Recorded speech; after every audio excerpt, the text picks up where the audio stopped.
qu'on ne présente plus Pascal Gontier, qui a fondé son agence en 1997 et qui a toujours placé l'environnement au cœur de ses projets. Je suis très heureux de vous présenter Gaëta, Lucha, Sissa, Bob et les autres. Et ce sont des entrées, en fait, des entrées de recherche, de veille, toujours liées à l'approche environnementale qu'on développe à l'agence.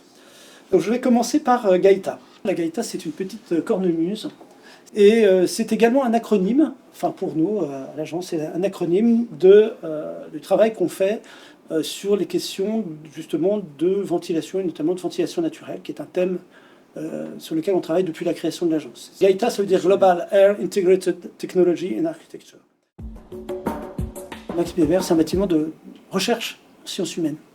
Il y avait un cahier des charges environnementales qui était extrêmement ouvert. Et donc je me suis dit, ben, je fais tout ce que j'ai envie de faire. Donc un bâtiment bois, 100% bois. Donc pas de cage d'escalier en béton, pas de noyau de contre-ventement en béton, tout en bois. Pas de faux plafond, pas de faux plancher. Ça c'est les schémas de plan.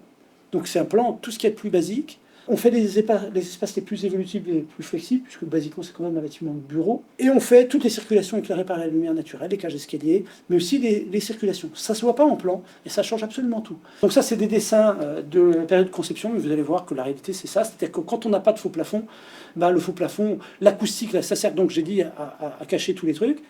Ça prend beaucoup de hauteur, mais ça sert aussi à traiter l'acoustique. La ventilation n'est pas avec récupération de calories, mais c'est pas bien grave, puisqu'on a fait les calculs et ça a été confirmé que le bilan chauffage plus ventilation était équivalent à celui d'un bâtiment passif. Voilà, donc c'est tout simple, hein. On a des grilles en façade. Alors les grilles en façade, ça n'a absolument rien à voir avec des grilles de VMC.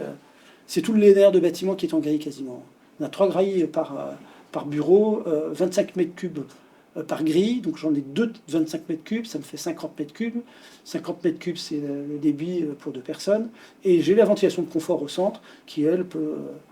Il n'y a pas de limite, quoi. Ça dépend un peu de ce qu'on met dans la cheminée, quoi. Et voilà, en cheminée, mais ça, c'est de la cheminée quasiment comme celle qu'on a fait dans notre maison, mais en plus gros, quoi. Elles font quand même 3,80 m de haut, ces cheminées. Et on a donc les registres, mais c'est juste des registres de débit, et on a des anémomètres qui mesurent avec toute une GTC qui permet de piloter tout ça. Alors ce projet-là, c'était une consultation lancée par Aquitanis, donc bailleur social bordelais. On a gagné avec l'idée de faire un bâtiment bois et paille. On n'avait pas encore la volumétrie, mais on savait que ça risquait de monter à R+10. Dans la note méthodologique, j'aurais dit, l'esquisse, vous allez l'attendre 3 mois.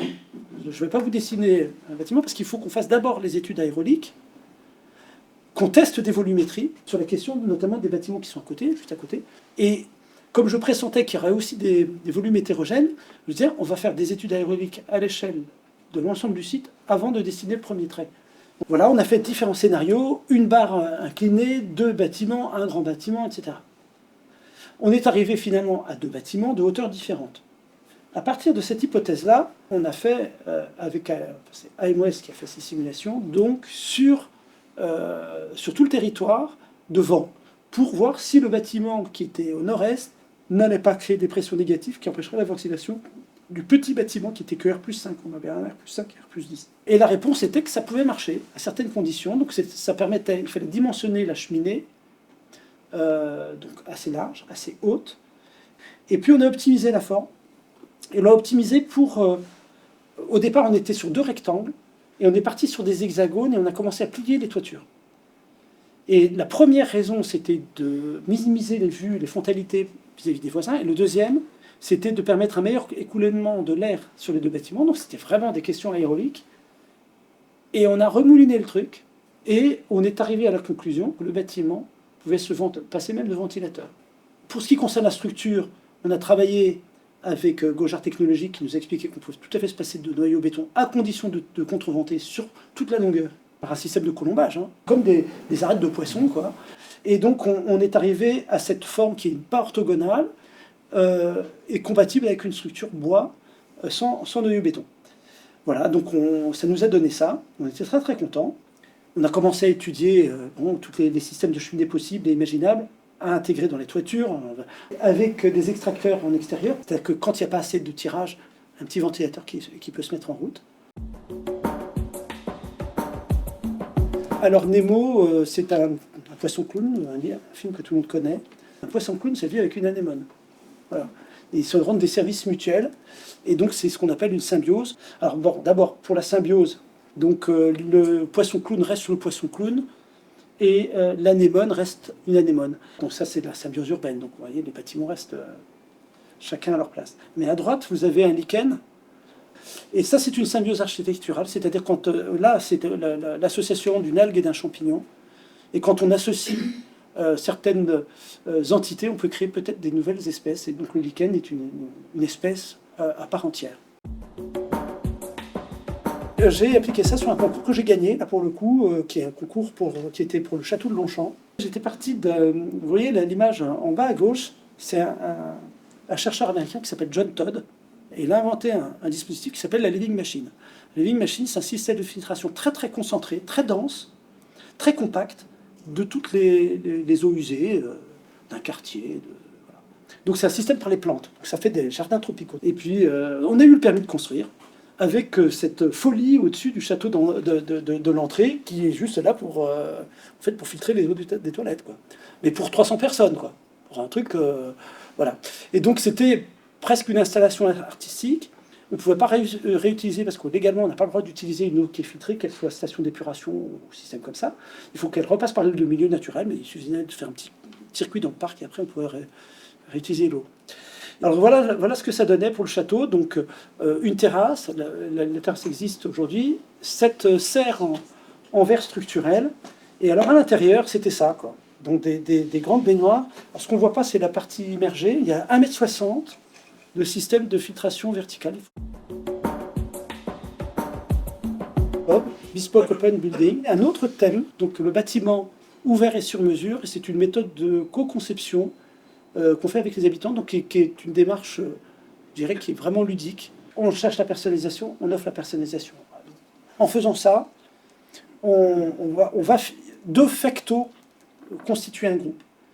Et ce groupe-là va se mettre d'accord sur des espaces partagés. Ça, c'est un dessin qui a été important, parce qu'il m'a été utile par la suite. C'est 2 variations d'une même façade. Et ces 2 variations, elles sont équivalentes. Elles sont en tout cas aussi équivalentes que ces 2 pommiers sont équivalents. Des pommiers numériques d'ailleurs. Mais quand on plante un pommier, on ne sait pas combien de branches il y aura, on ne sait pas combien de pommes on va produire, on ne sait pas exactement la forme de pommier, mais il y a une chose qui est sûre, c'est que ça ne ressemblera jamais à un bananier. Voilà. Et donc moi, mon boulot d'architecte, c'est si je dis que ce sera un pommier, c'est un pommier. Donc je garantis l'espèce architecturale, et après l'identité spécifique du bâtiment, c'est pas moi, ça ne m'appartient pas, ça appartient aux habitants. Et je me suis inscrit à un concours ouvert, c'était les grands concours à Divebois, c'était pas gagné d'avance. Je me suis dit, il faut que j'arrive à prouver, parce que les gens vont penser que je suis un dingue de dire qu'on va laisser tout ça aux habitants. Et je me suis dit, on va faire un jeu. On a fait la conception d'un petit bâtiment très très très simplifié, un cube. Et puis on a fait un appel à volontaires pour s'emparer de l'eau dedans, pour créer le logement qu'ils veulent. Et donc voilà, donc on a fait l'architecture, ce qu'on appelle l'architecture primaire, c'est-à-dire les structures, les espaces communs et les réseaux. On a fait des petites parcelles à chaque étage, ce que j'appelle aujourd'hui des lots. Et puis on a créé des bibliothèques d'éléments, que ce soit des fenêtres, et tous les effets de customisation des balcons, y compris des habilités de rangement et autres. Voilà, donc ça c'est des simulations. Et puis il y avait quand même pas mal d'étudiants en architecture ou de gens qui étaient un peu sachants. Et ceux qui ne l'étaient pas étaient un peu accompagnés par des gens sachants. Et après, nous, on a redessiné, mais on n'a pas changé le projet, on a juste mis le même graphisme, on a tout rentré sur le même truc pour fabriquer notre projet. Voilà, donc tout ça, c'est que des logements qui ont été dessinés. Moi, j'aurais jamais dessiné des logements comme ça. Et puis ça, c'est notre instrument de contrôle de façade. C'est tout bête, hein. C'est le squelette. Et puis, aussi, au fur et à mesure que les dessins nous arrivaient, on les replaçait dessus. Et donc, le cadre exquis architectural, il a donné ça.